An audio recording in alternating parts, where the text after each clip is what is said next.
মুমিন দাবি করি, কিন্তু ইমানদার আমি 70-80 বছর পর্যন্ত এখন আমি মিথ্যার অভ্যাস ছাড়তে পারি না, এখনো সুদের খাতায় নাম কাটতে পারি না।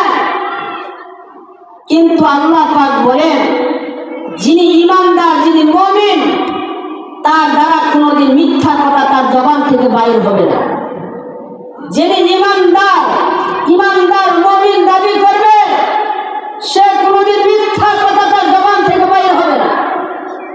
আপনি 70-80 বছর ইবাদত করলে মিথ্যা কথা আপনি ছাড়তে পারেন না, আপনি একজন মুমিন ইমানদার না, আপনি একজন সিটার বদমাইশ।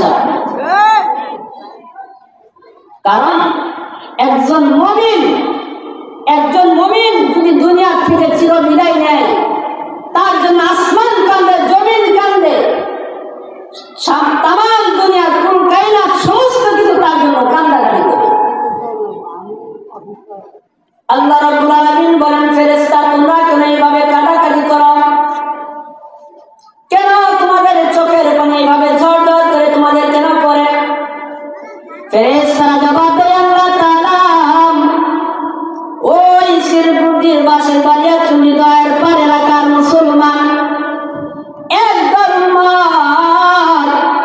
আপনার একদল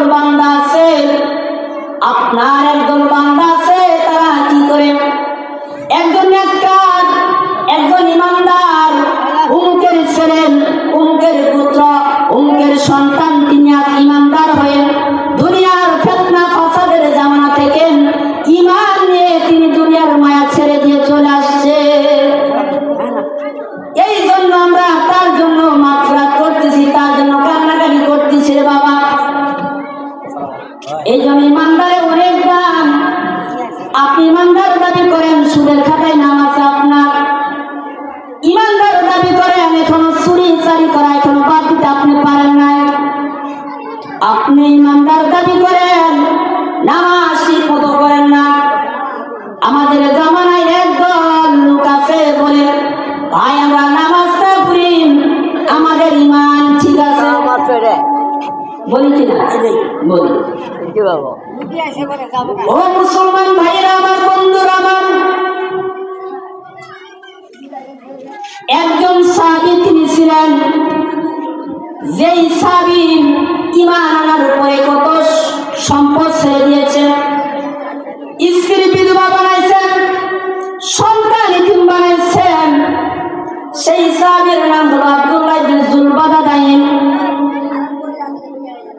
এই আব্দুল্লাহ যুলবাদাইন নবীজির দরবারে যখন তিনি খেদমত করতেছিলেন, খেদমত করে রাত 1টা-2টার সময় তিনি তার বাড়িতে চলে আসেন। তার মা বলেছিল, বাবা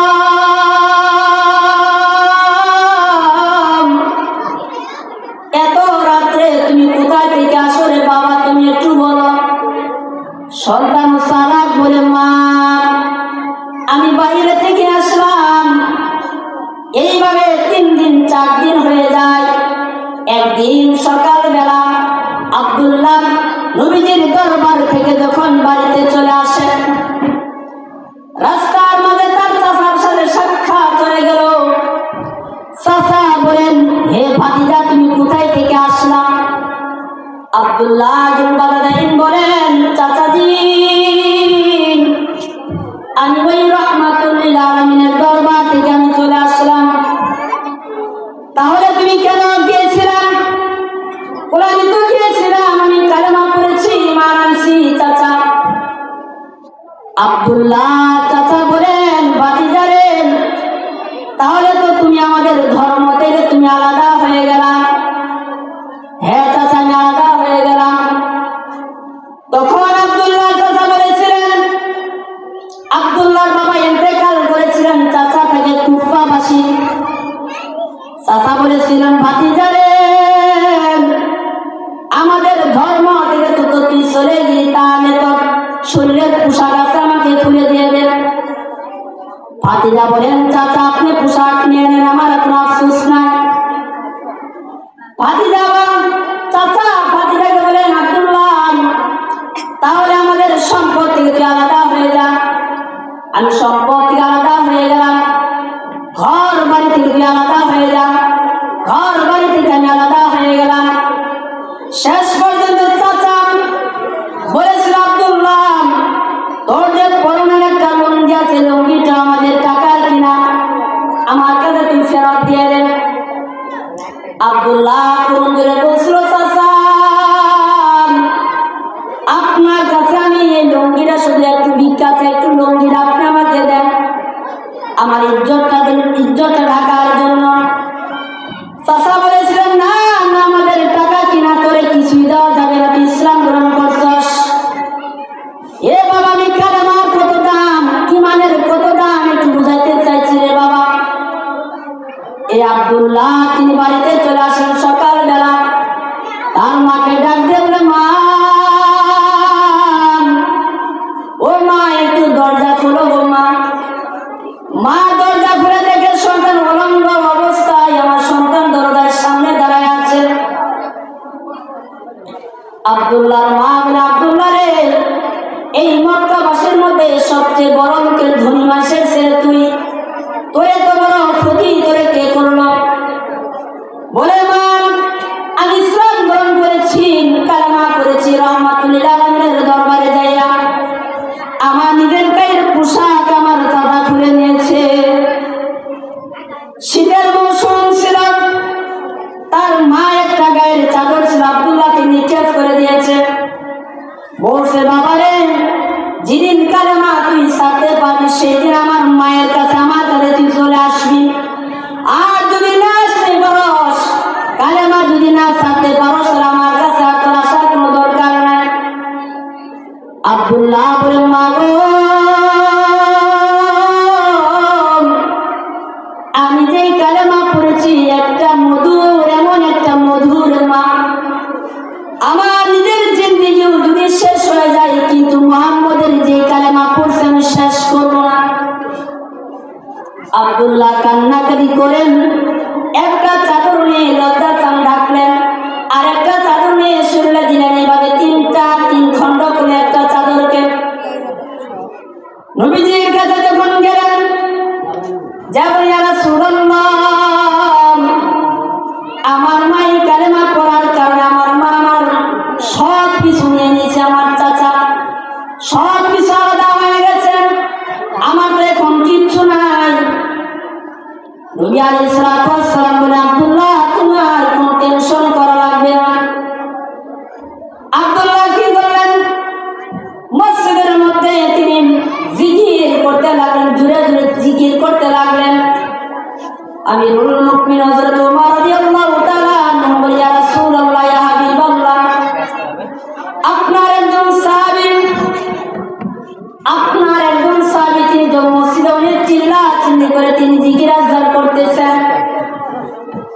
আমার মায়ার নবী বলেন, হে আব্দুল্লাহ, তুমি আব্দুল্লাহ রে তুমি কোনো কিছু করো না, কারণ তার কষ্টের কালেমা এই মক্কা নগরীর মধ্যে তিনি বড় লোকের ছেলে, মানে তার টাকা পয়সার অভাব নাই, ধন দৌলতের অভাব নাই, কোনো জিনিসের অভাব নাই, কিন্তু সব কিছু ছেড়ে দিয়ে আমার দরবারে এসে তিনি কালেমা পড়ে মুসলমান হয়েছেন। তার কষ্টের কালেমা তারে তোমরা কিছুই বলিও না। কিছুদিন যাওয়ার পর তাবুকের যুদ্ধ শুরু হয়ে যায়। আমার নবী বলেছিলেন, সাহাবায়ে কেরামরা তোমরা কি কি দিবা যুদ্ধের জন্য নিয়ে আসো। সবাই সব কিছু নিয়ে আসেন, কিন্তু আব্দুল্লাহ তো কোনো কিছুই নাই। আব্দুল্লাহ বলে, ইয়া রাসূলুল্লাহ, আমার তো কোনো কিছুই নাই, আমি আপনাকে কি দিব, আপনার দরবার আমি কি হাজির করব? নবী আলাইহিস সালাম বলেন, তোমার কোনো কিছুই দেওয়া লাগবে না, তুমি যুদ্ধ করে থাকো। যখন তায়েফের ময়দানে যখন তাবুকের যুদ্ধ যখন শুরু হয়ে যায়, যুদ্ধের শেষে যখন যুদ্ধ শেষ হয়ে যায়, আব্দুল্লাহ বাড়িতে চলে আসলেন। কিছুক্ষণ যাওয়ার পরে আব্দুল্লাহর শরীরের ভিতরে অনেক জ্বর এসে যায়। সাহাবায়ে কেরামরা খবর দিলেন, ইয়া রাসূলুল্লাহ, আপনার সাহাবী তো অসুস্থ হয়ে পড়েছে। আমার মায়ের নবী বলেন, আমার আব্দুল্লাহর সময় ঘুরিয়ে আসছে।